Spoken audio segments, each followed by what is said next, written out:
Pagpalang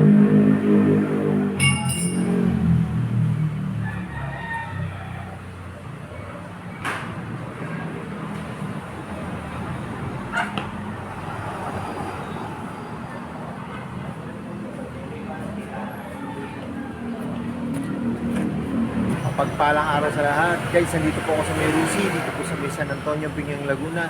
At ang i-review po natin, ito po yung kauna-unang release ng Rusi na e-bike po. Rusi Heavy 1. 500 watt po ito. Rusi Heavy 1. Tara guys, simulan natin ito. So guys, i-review po natin. Ito po yung unang-una release ng Rusi po na e-bike. Ito po yung Rusi. Yan guys, yan po siya. Heavy 1 ng e-bike ng Rusi po. Ito po yung kanyang available ng kulay ngayon dito. Kulay puti po. Simulan po natin itong review. Guys, ang gulong po nito, Kenda. Tubeless na to guys. Ganda rin naman ang spike. Cute lang siya, maliit.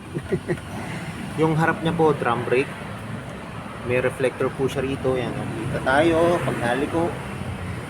Saka guys, yung mukha niya, cute lang, maliit lang siya. Ito po yung headlight niya. Yung signal light niya po, yan po. Tapos naka eagle eye na po. LED na po, pati yung kanyang park light. 60 by 110 yun ang sukat po ng likod niya. Ito naman pong harap ay 60 by 110 din po. K7032 series po niya yon, series po ng gulong yon. Quick review lang po to guys kasi konti lang naman po ang ng e-bike, yung features na po. Sa upuan niya, ang ganda po, lambot. Ito po yung back ride nyo, yan May maganda rito guys, may sandalan siya. Ito po yung likod. Ito po yung tapakan ng angkas. Saka guys, dalawang shock nyo. Dalawa po yung kanyang rear shock. Ito po yung kanyang susi. Ito po yung kanyang ignition. Yun lang guys, wala po siyang, di pa po kasi siya naka-charge. Yan. Ang ganda ng gauge panel nito guys. Parang cellphone. Digital na po yan. Ito po yung magkabilang brake, throttle, talutong. Saka guys yung footboard niya, ayan, spacious naman po siya.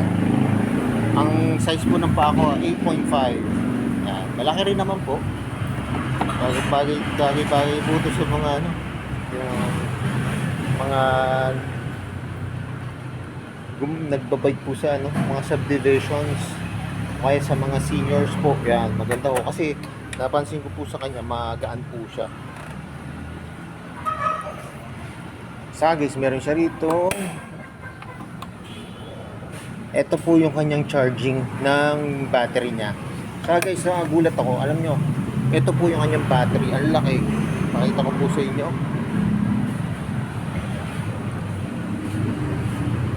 Ayan guys, yan ay kakabit na battery siya. Chiltree number 1. Yan po, ang laki ng battery nito. Kaya pag makikita nyo guys, ang U-box niya malaki rin po.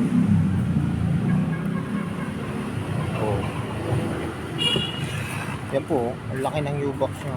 Kasi yun nga po, sukat na sukat yung isang baterya rito. Bali matitira na lang po dito. Siguro hanggang dito lang po yan. Maliit lang na square. Pero syempre, pwede pa rin po yung lagyan ng cellphone, yan, wallet. Pwede pa rin naman siya. Saka guys, ito, iniram ko po yung kanyang manual para makita nyo yung kanyang specs. Ito po talaga yung manual nitong Heavy 1. So, yan guys, ito po yung specs niya. Sa mismong manual ko na po kinuha para hindi po tayo magkamali. Yan po, electric bicycle main technical parameters. Yan po guys. Makikita nyo naman po dyan yung dimension, wheelbase, vehicle weight, max speed, range, kWh, load capacity, yung battery model nya, yung normal voltage, motor model, rated speed, rated voltage, under voltage, saka yung current po. Yan guys, oh. Saka guys, ako nga po pala ay 5'5", pero kita nyo naman, no? Talagang lapat na lapat yung paa ko. Saktong-sakto to. Talagang yung mga gusto mag-e-bike po, yan. Ayos na ayos to guys, kasi syempre, ano na ho to, Rusi na gumawa nito. Eh, meron na ho silang experience sa paggawa ng motor. Eh, quality rin po ang ano nito. E-bike nilang release. Ayan guys. Bago natin. Saka guys, kung mapapansin nyo, meron po siyang abang dito na lagay ng basket. Makikita nyo guys, ang ganda ng basket nito. Ito po, oh, di ba? Pero guys, ano lang siya, plastic lang po siya. Pero at least may basket kayo dito, yan. Nalagyan lang po yan ng tornilyo yan. Saktong-sakto to, oh. Pag may pamimili kayo, yan. Pupunta lang kayo sa Talipapa, sa palengke, yan. Pero pwede rin po itong panghatid ng anak. Yan, kasi may backseat naman po. Yan. Saka yun nga guys, kagaya ng sinabi ko kanina, maganda po siya kasi magaan lang po siya. Hindi ko kagaya ng ibang mga e-bike po na parang ang bigat to.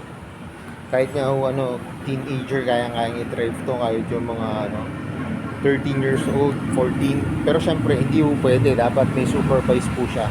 Kung magda-drive naman po siya ng ganito, siguro subdivision lang po. Pero payo ko lang po, mas maganda pa rin po kung may kasama po siyang marunong po mag-drive ng ganitong e-bike. So yun guys, alam ko, ito na yung inaabangan nyo. Magkano ba ngayon yung price po nitong ganitong e-bike sa Rusi?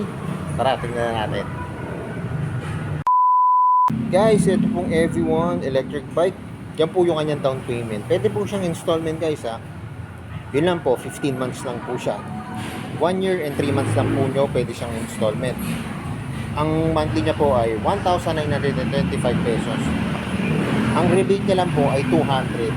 Pag ika-cash nyo naman po ito guys, 21,000 pesos. Ano po, talagang 21,000 pesos. Meron na po kayo ganitong e-bike na pwedeng pang daily. Sa guys, ano siya, 500 watt. Ang nagandahan po ko dito sa unit na ganitong e-bike nila, yun nga po, mga LED na po yung kanyang ilaw. Maganda po, malaking battery niya. May support po yung inyong back ride. Ito po yung tapakan niya. Dalawa po yung kanyang rear shock. May mudguard. Ang ganda po ng kanyang gauge panel, hindi lang po natin ma-operate. At yun nga po, may basket po siya. Kaya kung naghahanap po kayo ng e-bike ngayon, pasyalan nyo na to guys, para makita nyo na actual yung unit, mas ma-appreciate nyo po siya. So yun guys, hanggang dito na lang. Kung bago lang po sa aking YouTube channel, subscribe naman po at pahit ng notification bell para updated po kayo sa aking mga videos. At salamat nga po pala dito sa may Rusi, dito po sa may Barangay San Antonio, Pinang Laguna, at nare-review ko po yung motor. Lalong-lalo na po itong bagong-bago. Guys, for only 21,000. At marami pa po silang units dito. Po. More sales to come, magaya na lagi po sinasabi. Ingat po palagi, ride safe always, and God bless. Palike and share na rin po na ang mga videos. At lagi natin tatandaan, mahal tayo na ito. Bye-bye!